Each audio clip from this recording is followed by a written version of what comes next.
Hello guys, welcome to my channel. Today we are going to see how to enable or change speaker to microphone in Windows 10 guys.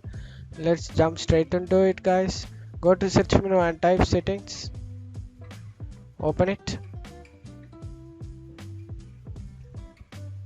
You want to go to system guys.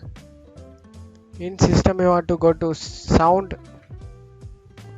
In sound you want to choose your input device. Here you having speaker means here available list over here guys.